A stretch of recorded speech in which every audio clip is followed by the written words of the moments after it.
Hiya hiya Foxtrot. We are just about 4 months in Umamusume after it released June this year, and we are approaching the half anniversary celebration this month.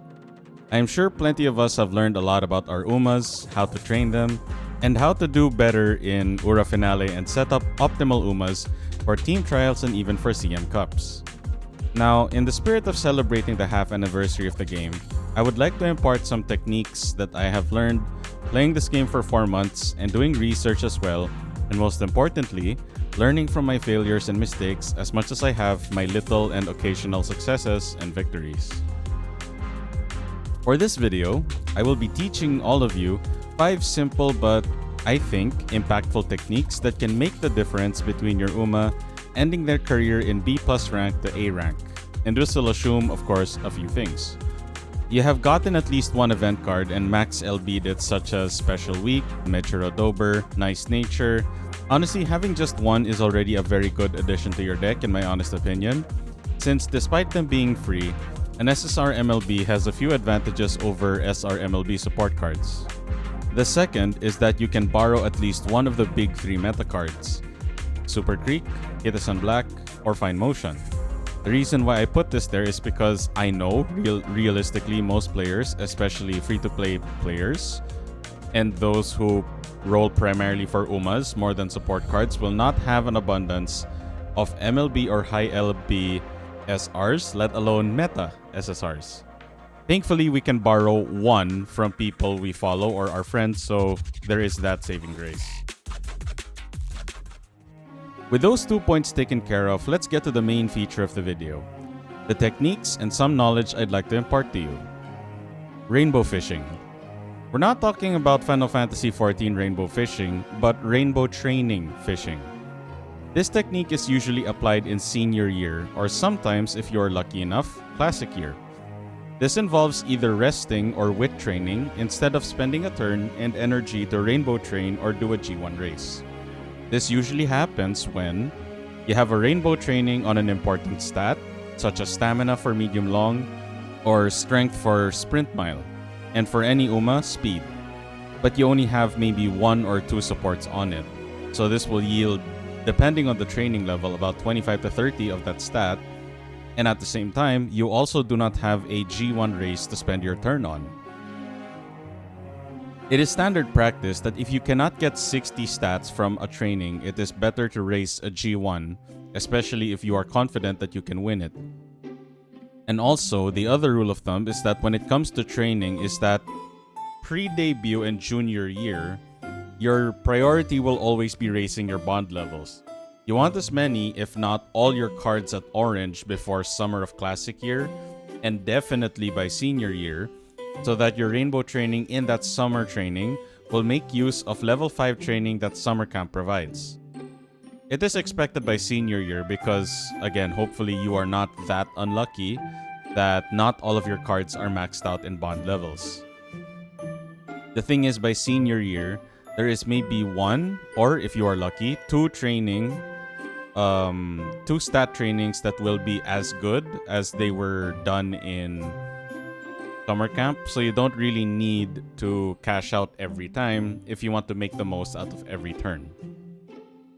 Early on as well, during junior year in particular, having just your unique skill is enough to get you through a junior G1 race, such as Hopeful Stakes or Asahi High or Hanshin Phillies. By classic year, you are starting to spend skills to secure high fan yield G1 races, such as the Japan Derby, Japan Cup, Arimakinen, and senior year is when your stats will really play a big role in winning G1 races in particular compared to junior or classic year. Now, the mentality I have on rainbow fishing is that I want to maximize energy usage. You might have found yourself in some situations where you are at 50% energy. You spend a turn on a rainbow training that had only 1 rainbow support card on it, only to find your next turn having 3 to 4 rainbow trainings on that same stat.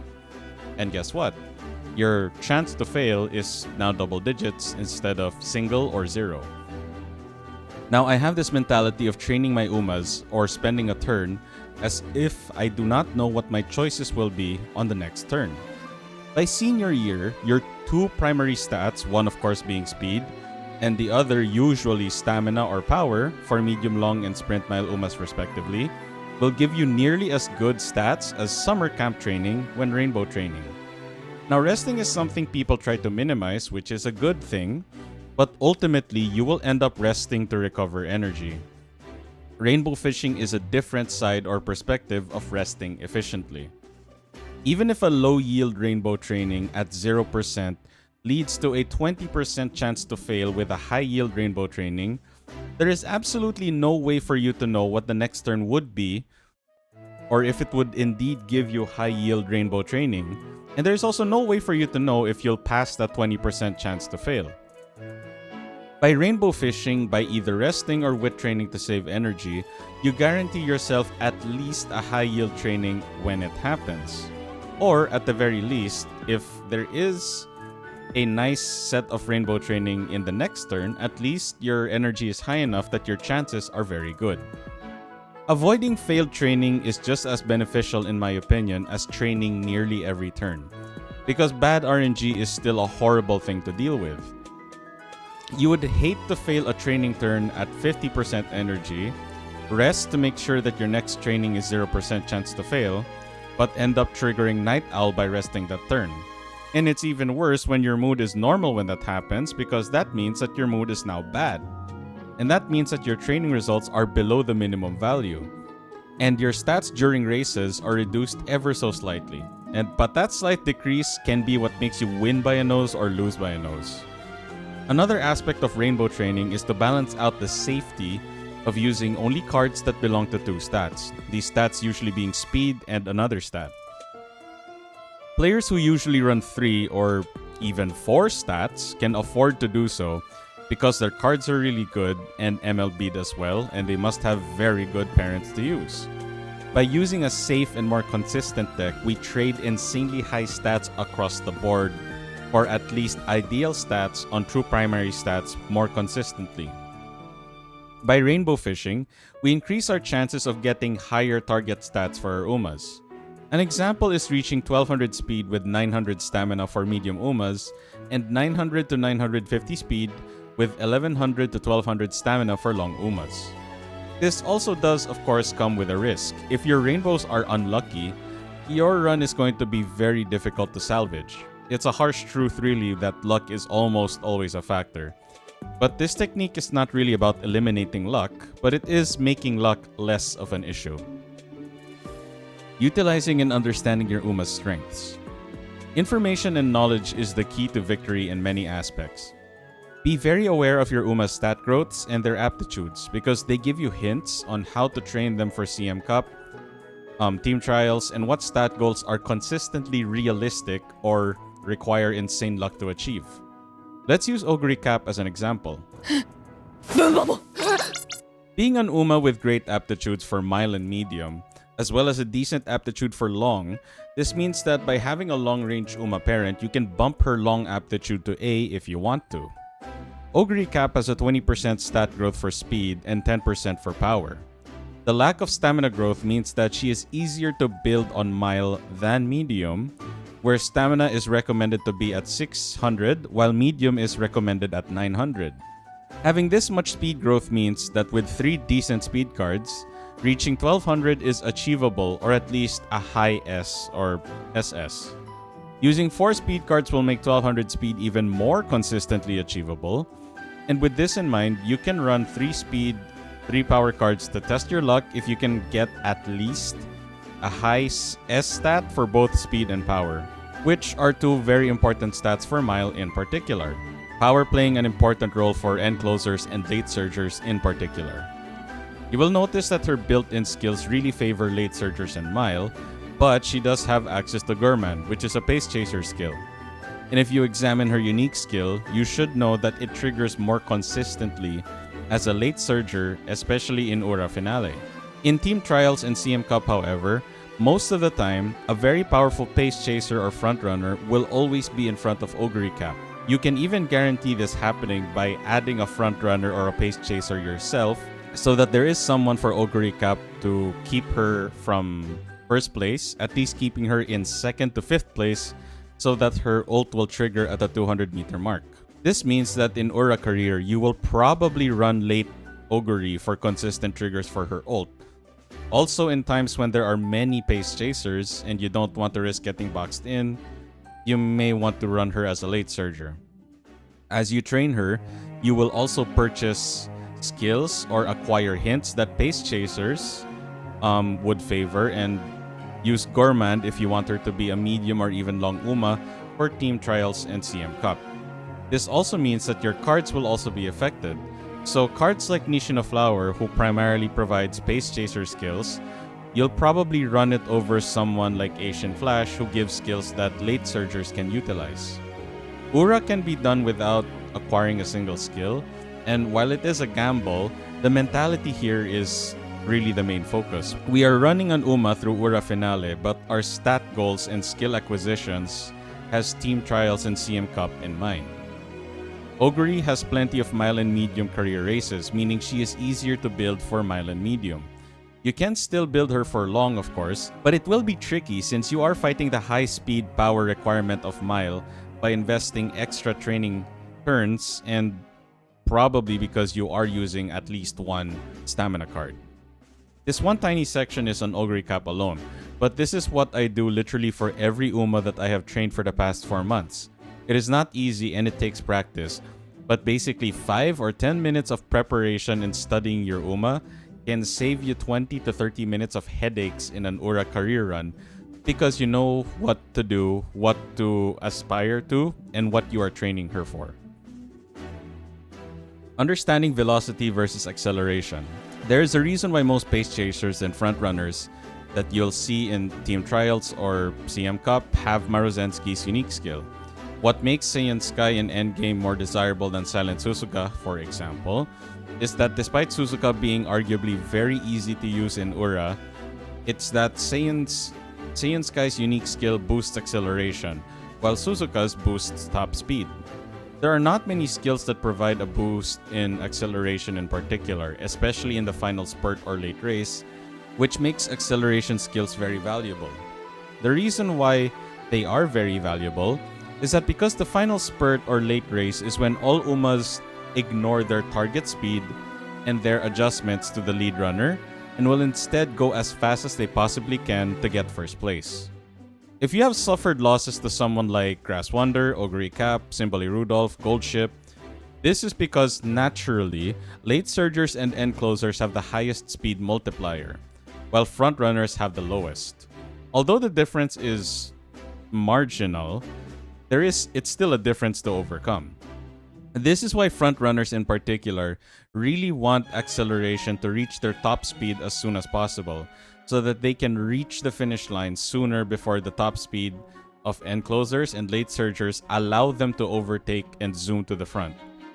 This is why straightaway spurt is sought out for gold chip trainers and basically end closer trainers, because once gold chip starts the goal to take first place, she would like that extra acceleration and power to reach top speed ASAP. This gives her a higher chance of overtaking the Umas in the front. With this in mind, it is ideal to borrow, or if you can make, a Maruzensky or Saiyan Sky parent with their unique skill on your front-running Uma for a perfect balance of acceleration and top speed. Of course, there is a nuance where there are some tracks where Saiyan Sky and Maruzensky's unique skills are not exactly a must-have, because they are either impossible or nearly difficult to trigger at the right time. When I mean by trigger at the right time, I don't mean we have a choice, but because of the requirements like final corner or final straight or late race, depending on where that final stretch or final corner is, sometimes the acceleration boost it gives you is either way too early before your Uma removes basically her top speed restriction, or it's so late, it triggers so late that you do not get to utilize the acceleration boost completely. But of course, if it's still appealing for you to get it either way, it's still a decent skill to use, or to get. By giving Suzuka Maruzensky's unique skill, if Suzuka is not first, but she is placed pretty well at the front, she will at least accelerate faster as she tries to get first place. By adding Saiyan Sky's skill on top of that, once Suzuka is first place on the final corner, she will have a noticeable boost in acceleration on top of that to make her break out of the pack faster and sooner. The moment her lead is big enough, she triggers her ultimate, making her not 100% but safe from potential late surgers, pace chasers, and especially end closers from overtaking her at first place. And more importantly, widening her lead from late surgers and end closers to prevent the likes of Narita Taishin, Goldship, or Hishiyama from stealing first place from her by the 200-100 meter mark. Maximizing training turns. Another rule of thumb of training in Ura is particularly simple. If you have rainbow training that can yield at least a total of 60 stat points, excluding skill points, then it is generally better to train over racing in a G1 race. Now do note some characters have secret events that are tied to winning specific series of races or some races. PM Opera O is a very good example. By winning Senior Year Tenno Show Autumn, Japan Cup, and Arimakinen, she gets at least plus 10 to all stats, plus 20 skill points, and plus 1 mood. So if we do the math, this means that this event is just about as good as a decent high-yield rainbow training for that specific stat, since it gives 50 total stat points. On top of that, you get 20 skill points and a mood boost to boot. Now, winning all 3 G1 races ultimately means you also get a lot of, hopefully, decent skill hints, and if not, you get a lot of skill points and fans as well as winning these races. Sometimes, some triple series are worth sacrificing if it means you get a high-yield training or really high-yield training, and especially if they do not have a secret event tied to them. Still with Opera O, generally, aiming to get the classic Triple Crown is always a good thing because they yield a lot of fans and the gap for training them is not too harsh. However, if on Kikasho you have a high-yield rainbow training ready to go, it can be a bitter pill to swallow, but it is worth, especially if, one, you are not too starved for skills because maybe you are lucky or unlucky that the skills that you want or need are not showing up, or they are there, but you don't need to acquire them immediately. Or number 2, the yield is really good, so roughly 3 to 4 rainbow cards for a training session. In classic year, depending on the training level and the stat growth of the Uma, that should yield at least a good 50 stat points on speed alone. So there's still the growth that you get from power as well. Another way to maximize training turns is also to delay infirmary visits. Some debuffs are ignorable, but some are not. Slacker, for example, is too large a risk to not try to cure ASAP. Something like Practice Poor or even Night Owl to some extent can be negligible. For example, if your Uma has Night Owl at max energy, or even high energy, you can spend some turns training instead of trying to get rid of it. By the time you reach a point where training has a chance to fail at about 15% or more, or worse, you can use a turn to visit the infirmary to at least guarantee that you can train the next turn. If you did not cure Night Owl, well, at least if it does trigger, you did recover some energy prior. And, well, if you cured Night Owl, you did recover enough energy to get a decent training session in, so it's still worth it. With Practice Poor, it pays off if you know if your card events or trainee events have choices that guarantee Practice Perfect, since just acquiring Practice Perfect will already remove Practice Poor. Some debuffs can be removed by not visiting the infirmary as well, however they are rare and very specific. Slow metabolism has a small chance to be removed when training. Night Owl has a small chance to be removed when resting and getting a well-rested event. And that is very rare, so I do not recommend trying to recover Night Owl by fishing for a well-rested event. When doing extra training, the event that gives you the chance to gain back energy or spend energy to get plus 5 of the stat you just trained and plus 5 bond with the director, there is a small chance to remove any random debuff you have. Doing recreation and getting a shrine visit also has a chance to cure a debuff you have. This one I have tried several times and my recovery rate is not bad. Another micro adjustment you can do is knowing when to use risky events such as eating events. You have probably encountered an event where you can recover 10 energy for your Uma or 30 energy with the risk of getting slow metabolism for your Uma, and it's usually an eating event.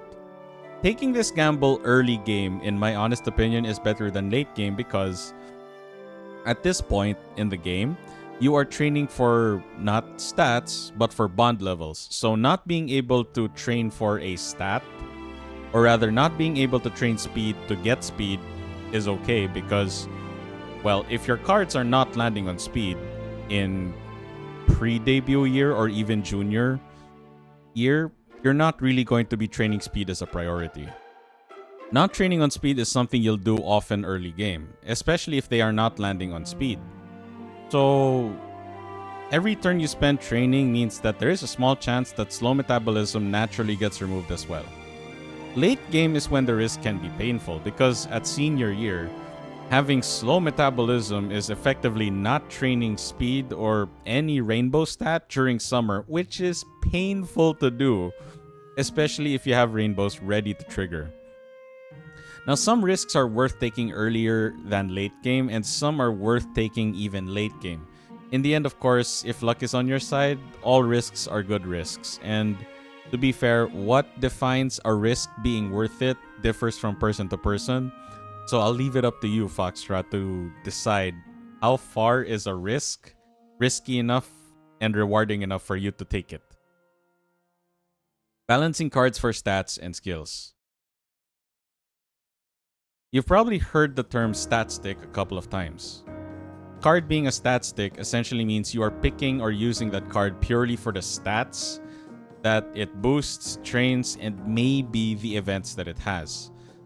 Especially if these events recover energy and or increase your mood.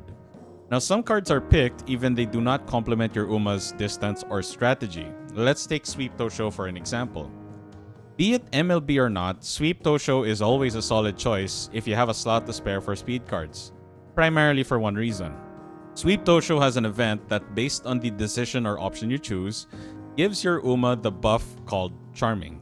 Charming is a very good buff to get early because it will noticeably increase your bond level gain from training.